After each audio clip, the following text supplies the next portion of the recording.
Hi everyone, welcome to golden pedagogy by UV. हमारा instruction का माध्यम रहेगा इंग्लिश, जिससे ज़्यादा से ज़्यादा लोगों को समझ आए और वो बेनिफिट ले पाएँ। गोल्डन पेडागॉजी नाम इसलिए क्योंकि हमने कोशिश करी है कि कंटेंट को इंटरेस्टिंग बनाया जाए और साथ ही प्रिसाइज वे में बिना कंटेंट और क्वालिटी को कॉम्प्रोमाइज़ करे ऐसे वे में प्रेजेंट किया जाए जिससे लर्निंग इंजॉयबल और इंटरेस्टिंग बन जाए। फ्रेंड्स, कंटेंट बनाने में बहुत मेहनत और टाइम लगता है, इसलिए अगर आप लोगों को अच्छा लगे और फ़ायदा हो तो आप सब्सक्राइब ज़रूर करिए और बेल आइकॉन प्रेस करिए। यही आपकी तरफ से एक एक्नॉलेजमेंट और हेल्प होगी। साथ ही सब्सक्राइब करने से आप अपडेटेड तो रहेंगे ही, बल्कि आपके इस गेस्चर से हमें और कंटेंट बनाने के लिए मोटिवेशन मिलेगा और साथ ही हम आने वाले समय में और भी बहुत कुछ कर पाएंगे, जैसे कि give Awez, live sessions, counselling, study tips etcetera. तो गाइस, ध्यान रहे कि आप हमारे इसी ओरिजिनल चैनल से जुड़े रहें इवन पास होने के बाद भी, जिससे कि हमारी golden pedagogy by UV family members आगे भी साथ मिलकर कुछ कर सकें। गाइस, एक स्टडी टिप ये है कि जब भी बीच में एडवर्टाइजमेंट आए तो आप उसे चलने दें और मन में रिवाइज करें कि अभी तक हमने क्या डिस्कस किया है।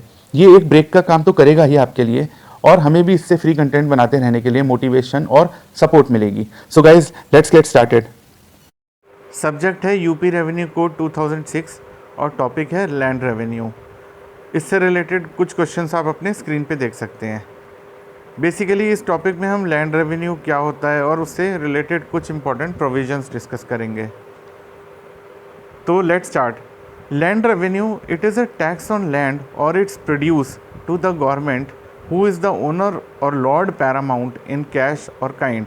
बेसिकली ये टैक्स है लैंड पे या उसके प्रोड्यूस पे जो गवर्नमेंट को दिया जाता है, गवर्नमेंट जो कि लॉर्ड पैरामाउंट मानी जाती है। और ये जो लैंड रेवेन्यू है ये कैश या काइंड में हो सकता है। मनुस्मृति के हिसाब से 1/6 उस ज़माने में लैंड रेवेन्यू हुआ करता था, और जो कि वॉर के टाइम्स में 1/4 भी रेज कर दिया जाता था, up to 1/4। British land policy ने इसको 2 पार्ट्स में डिवाइड किया। पहला रेवेन्यू, जिसको कि मालगुजारी भी बोलते थे, और दूसरा रेंट, जिसको लगान बोलते थे। अब आ जाते हैं कुछ प्रोविजंस पे। सेक्शन 153 बोलता है, it imposed duty and liability upon every bhumidhar holding land jointly और severally to pay the land revenue to state government as assessed by revenue officers. State government is free to issue notification anytime and exempt fully or partly of payment of land revenue.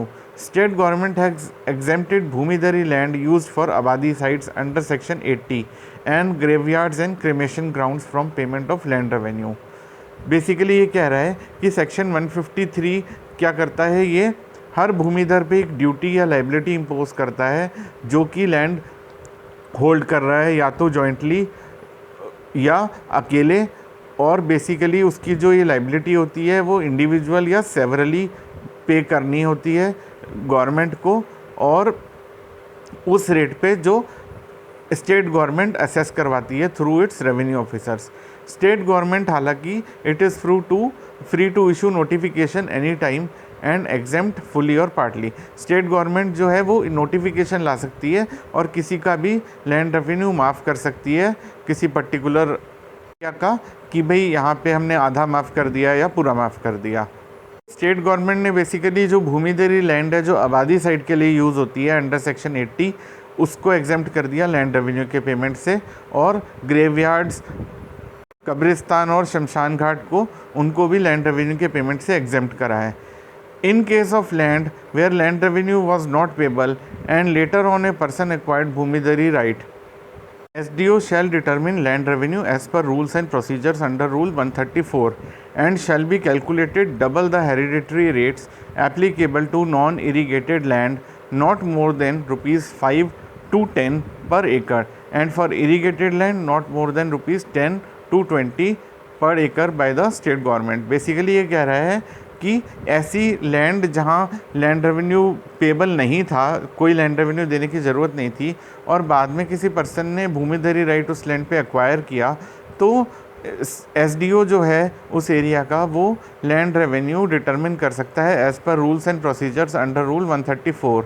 और वो जो है land revenue वो calculate होगा जो hereditary rate है, मतलब जो पुराने रेट हैं उस एरिया के चले आ रहे हैं, उसके हिसाब से उसका डबल रेट पे वो तय होगा। और अगर नॉन इरीगेटेड लैंड होगी तो 5 से 10 रुपये की बीच पर एकड़ से ज़्यादा का नहीं हो सकता लैंड रेवेन्यू, और अगर इरीगेटेड मतलब सिंचाई वाली ज़मीन होगी तो उस पे 10 रुपये से लेकर 20 रुपये के बीच में ही लैंड रेवेन्यू फिक्स हो सकता है।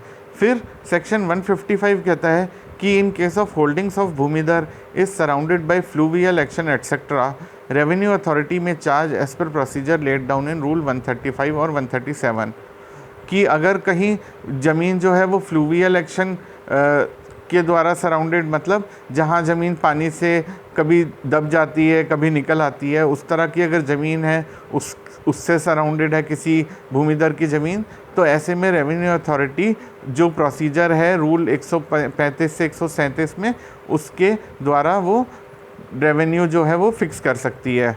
और इन केस ऑफ ड्राउट या फ्लड, अगर सूखा आ गया या बाढ़ आ गई, तो रेवेन्यू लेखपाल जो है वो रेवेन्यू इंस्पेक्टर को जो है रिपोर्ट देगा, और जो रेवेन्यू इंस्पेक्टर है वो स्पॉट इंस्पेक्शन करेगा, के लिए स्थल निरीक्षण करेगा, और वो तहसीलदार को इन्फॉर्म करेगा।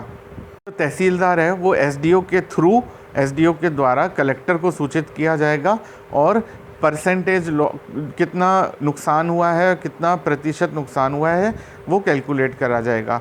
स्टेट गवर्नमेंट के पास पावर है कि वो लैंड रेवेन्यू को रेमिट कर सके, रेमिट मतलब पूरा का पूरा माफ़ कर सके। कलेक्टर के पास पावर है लैंड रेवेन्यू का जो कलेक्शन है वो उसको रोक सके 3 महीने के लिए, कि भाई अभी नहीं है तो 3 महीने बाद दे देना, और फर्दर पीरियड ऑफ स्टे अगर लगाना है या कहीं पे और फर्दर पीरियड के लिए लैंड रेवेन्यू को रोकना है, तो ऐसे में बोर्ड ऑफ रेवेन्यू या स्टेट गवर्नमेंट का अप्रूवल ज़रूरी होगा, जो कि फाइनल माना जाएगा।